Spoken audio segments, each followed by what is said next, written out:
Hello and welcome to Race Car Fabrication and Restoration. I'm Ronnie Humphrey. As always, I really appreciate you joining me today. Hope you had a very Merry Christmas. Well, on our last episode, we were trying to crank this Kyle Petty Grand Prix, and we ran into some distributor issues with a brand new distributor. And we are still waiting on some parts to get here. They should be here today, hopefully. If not, we got some other stuff we're going to tackle today. So right along, let's get started.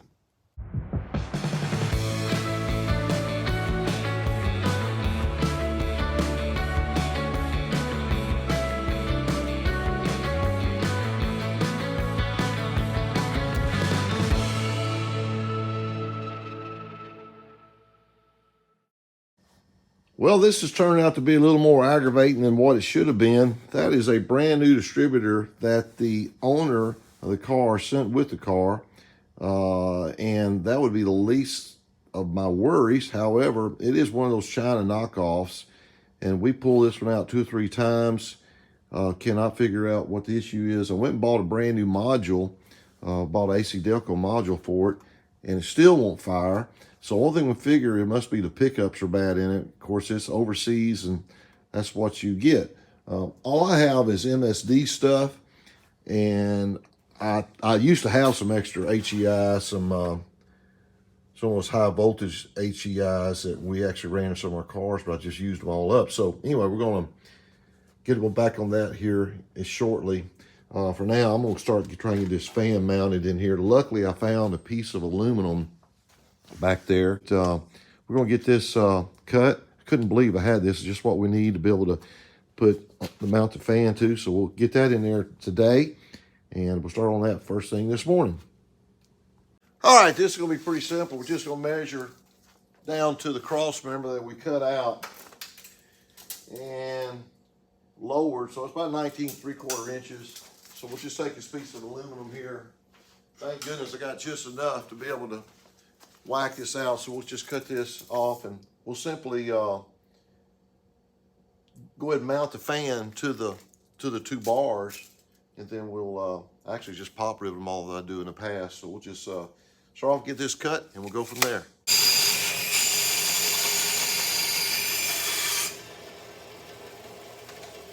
All right, it's a miracle I had the right amount of aluminum. I can't believe it. All right, this is pretty straightforward. We're just going to line these up. I'm going to come down about 1 inch from the top to make sure I have plenty of room to miss my transition piece up there on the top of the radiator mount. So we'll just simply take this and mark it. We'll use this as our straight edge, so we'll know how far to come down. And we'll just mark it. Now I'm just going to use rivets to hold this in, exploding rivets. That'll be good enough. Again, the car's not being erased, so we'll just mark these.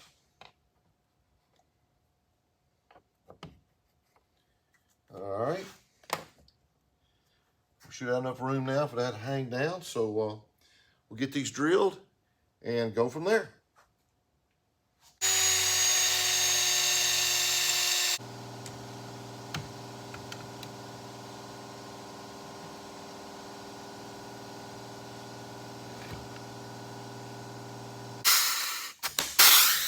Okay, there's one side done. And do the other side real quick and get her mark the holes where to drill it at once we're inside the car. Okay, there you go. Simply mark it where we want to drill it, get it mounted, and that easy peasy. All right, let's see if we can get this marked where we want it now.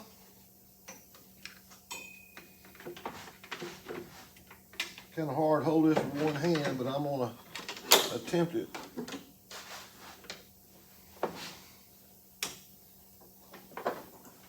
All right.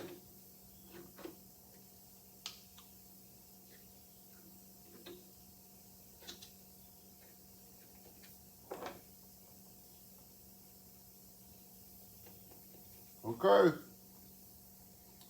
Thanks, my buddy Michael Hudson brought over a couple of these Milwaukee fine point pens, magic markers. I didn't know Milwaukee had their own brand of marker, but appreciate them letting me borrow that.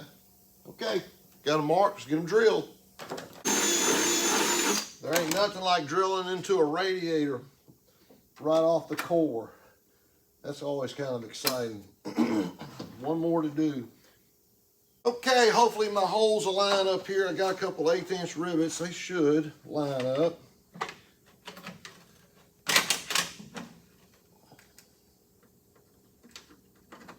That one looks good. But the problem is the other one goes in. Hey, how about that? All right, that'll hang 10 for a minute. Hey man, that was easy. Okay, let's raise it up and drill the bottom now. All right, that's good enough for Daytona now, so good to go. Okay, while I have the car in the air, I think we'll go ahead and take the exhaust off. If you didn't see one of the earlier episodes, I'll video real quick just how rusty this exhaust is. And I picked up some new boom tubes from Charlotte last week, so we're gonna see if we can get these installed. First, I'll get these off, and then we'll get the new ones installed. I gotta do a good bit of fabrication and get the new ones fitted, but it'll be a lot better than trying to patch these other ones, which I think are actually way too rotten to use anyway. So I'll show you real quick, then we'll yank them off. Okay, in case you missed one of the earlier episodes, you can see how rotten this is. Just paper thin, both sides, cracks everywhere, holes literally blowing all the way through it, just junk. Same way back here in the back. That's just cut my finger there, but anyway, you get the point. But I have some of this tubing, but even if we try to fix some of these areas, I think the rest of it's just going to blow back out. It's just all too rotten. Somebody here also got the bright idea. They jacked this up, I guess. I don't know what they did there, what happened. But got the new ones there on the floor. We may have to cut these tubes off here. Maybe they'll use these transitions, these reducers. But first thing, let's get it all off and we'll get them compared and see where we go from there.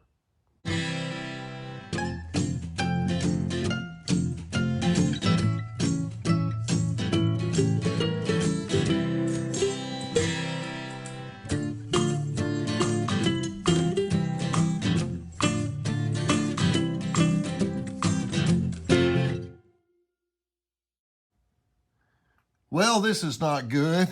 I tell you what, you gotta love show cars. They took a pair of just rotten headers, and that's what it is. We'll have to cut these off and square them up. I'm not gonna pull them off the car. That is too much trouble. But these things are just rotten. But like I say, show cars have a cruel life, and this is a good example. That's pretty bad. So, okay, I just got a phone call that our distributor's ready to go pick up, so we're going to swing and go get it, and we'll be right back. Oh, I had to pull off the exhaust for a minute. My buddy Sean Graham, he lives over here by me, just a couple miles away, and he is a super good racer here locally, runs IMCA stock cars and street stocks and factory stocks. I knew he'd probably have something that I could just test and see what we have, so he's got me a whole box here of goodies. So out of all this, we'll get something that'll work, and we will try to get in there and see if we get it fired up. But I'm going to keep on working on this exhaust for now and try to see if we can just see if it's going to work and go from there. Okay, the first thing we're going to do, we're going to cut this right up behind this weld. We're going to try to slip this center out. They just had this stuck up in there about that far, but once I cut that, it should come out saving this swelled part. That's what we want to use on both ends. So let's see if we can cut this out. If it doesn't work, we'll just graft on the ones off the other pipes. I got to see if they're not too rotten, but I've got some exhaust stuff. We can make all this work one way or the other.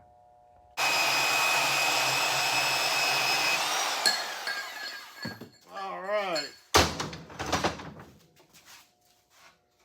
Yeah, see, oh, there it comes out, just like that. I knew that would work. So now we'll be able to hopefully slide that on the end of the headers once I cut all that rotten stuff off. So we'll get the other side cut off and go in there and see if it'll slip on. Well, we got these cut off, and there is another layer of pipe in here. So we're going to split this. I'm going to take my Ziz wheel and see if we can split that and get that out, because that is the same size as the header we got already. So I got to get that out. So this has already been modified once before. So let's get this split and see if we can get that out.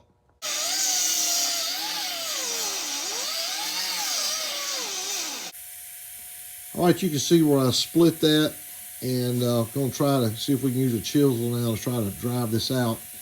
And it's going to be a little tedious because I don't want to cut this outside here, so we'll work at it here real slow.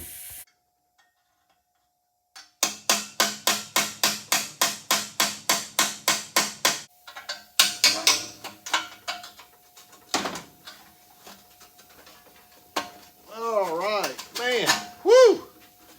Boy, that was hard to get out. That's what I was trying to get out. So, goodness gracious. So, one down, one to go.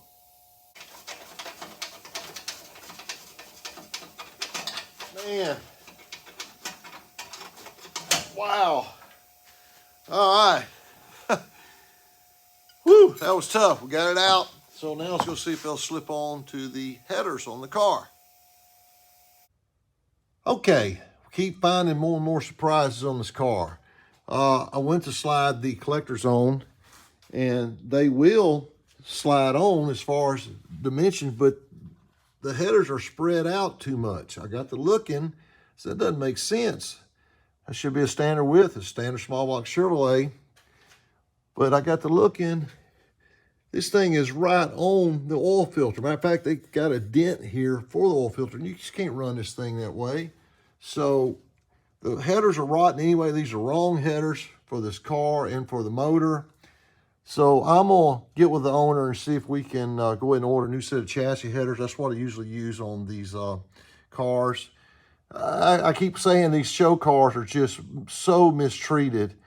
That's just the way they are. This is the life they live. So we're going to go ahead and I think we're going to call it quits here for now. And let me get with the owner, see what he wants to do about this. I've got to get headers on the way. And we got to get these things where they'll fit better. These are way too big for this motor anyway. So let me get with him. We'll dog it off here, and we will get back with you. Well, I keep saying about these show cars, they live a harsh and cruel life. This is a 1997 Daytona 500 car, but once it was crashed and fixed and moved over to the show car group, man, it's just anything goes. I've seen it for many years. I used to work for a team back in the 90s, and I know the team had, I won't say who it was, but I know they had an event coming up, needed a motor for a show car. I went down to a local wrecking yard. If I remember correct, I think they cut a Ford motor, 351 motor, out and put it in a Chevrolet show car just so they could get the thing back going. It's brutal. And this is the type of stuff you see on this. Now, I'm not going to dog Richard Petty. He's obviously the king of the sport. However, I have been told from a couple of reliable sources that Richard did not believe in spending money on new show cars. And nowadays, we have people actually build show cars. That's their whole deal. But back in the day, it was a nuisance to have to mess with show cars, yet you have sponsor commitments that you had to take care of. So this is a prime example of a man. Richard Petty, he's not as old as my dad was, but from that era, you know, you save money. So they would never build a new show car, so they take these race cars and convert them to show cars, and you would use anything you had around the shop. I think that's why we're finding some stuff that don't fit just right. Hey, if it cranks up and runs, all it has to do is unload off the trailer. That's all I joke about show cars. You got to unload and load. That's it. But we've got to get this where it's a little bit better combination, especially around that oil filter. So I'm going to order a new set of chassis headers and get with the owner, tell him we've got to do that. If I got to buy the headers, I'll do them myself. We just got to get this a better situation. But I appreciate you guys watching as always. Don't forget to hit that like button and that subscribe button. We will get on the distributor, I promise. I do have the parts now. We'll try to get on that next episode. I keep pushing you back. We can crank it with the headers that's on it now, so it won't be an issue. But we'll go ahead and try to do it again. But at least I have the distributor here now. We'll get that put in there. We'll do it on the next show, and hopefully we can fire it up again. I hate to keep putting you off, but that's what I'm doing. Have a fantastic rest of your day. We'll see you next time. God bless you. You take care.